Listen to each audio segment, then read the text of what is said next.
షిరిడి సాయిబాబా నైవేద్యంగా తయారు చేసుకునే పులిగం ప్రసాదం ఎలా తయారు చేసుకోవాలో ఈరోజు తెలియజేస్తున్నాను.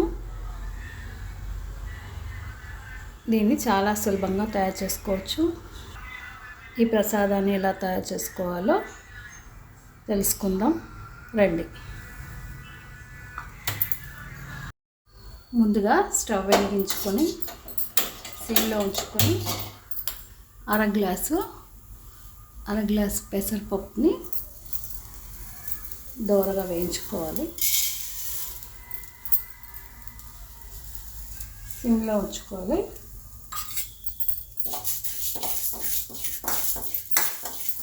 పప్పు ఎర్రగా వేగేంత వరకు వేయించుకోవాలి.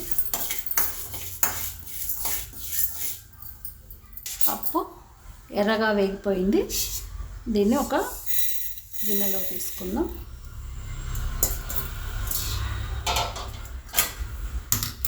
ఈ పప్పుని అర గ్లాసు బియ్యం కూడా ఇందులో వేసి ఒక అరగంట పాటు నానబెట్టుకోవాలి. బియ్యము పెసరపప్పు నానుతూ ఉంటుంది. ఈ లోపల మనము ఇందులో కావాల్సిన పదార్థాలు రెడీగా ఉంచుకుందాం. ముందుగా ఒక 15 మిరియాలు, 1 స్పూను జీలకర్ర, చిన్న అల్లం ముక్క, 1 పచ్చిమిర్చి, 1 రెమ్మ పచ్చి కరివేపాకు, పోపు కోసం తగినంత నెయ్యి.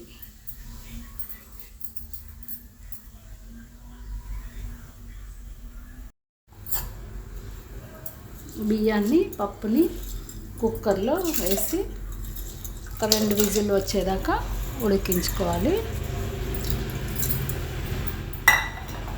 ఈ గ్లాస్తో 4-5 గ్లాసులు నీళ్ళు వేసుకుంటే కిచిడి మెత్తగా వస్తుంది.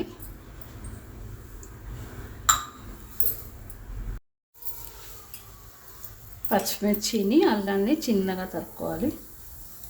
చిన్న చిన్న ముక్కలు కట్ చేసుకోవాలి.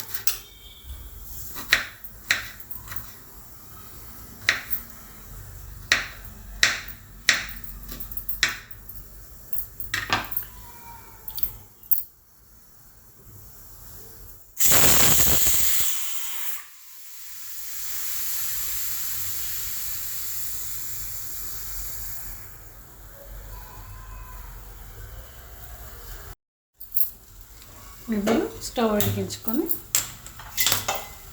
కడాయి పెట్టుకోవాలి.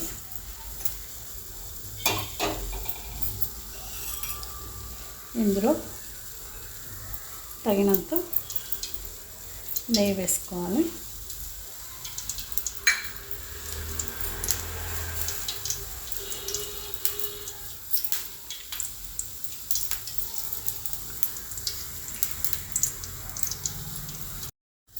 స్టవ్ వెలిగించుకొని తగినంత నెయ్యి వేసుకొని ఇందులోకి పోపు సామాన్లు వేసుకోవాలి. తర్వాత 1 రెమ్మ కరివేపాకు, మిరియాలు, జీలకర్ర సిమ్లో ఉంచుకోవాలి. ఇవి వేగిన తర్వాత అల్లం పచ్చిమిర్చి ముక్కలు ఇందులో వేసుకొని చిన్న మంట మీద ఫ్రై చేసుకోవాలి.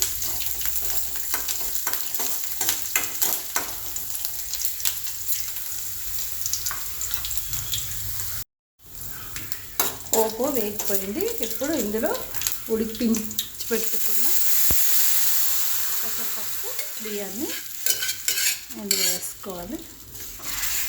ఇది దగ్గర పడేదాకా ఉడికించుకోవాలి.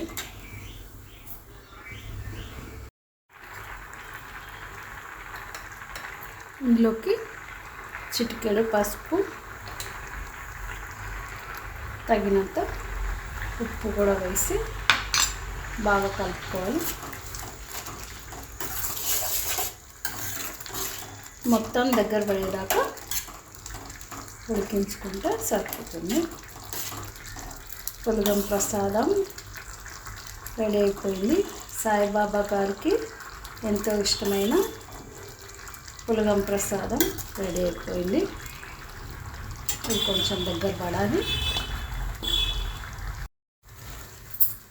స్టవ్ బంద్ చేసుకొని ఈ ప్రసాదాన్ని బౌల్లో సర్వ్ చేసుకుందాం.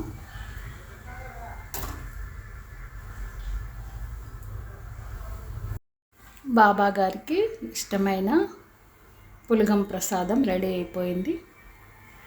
కొద్దిగా నెయ్యి వేసుకుందాం.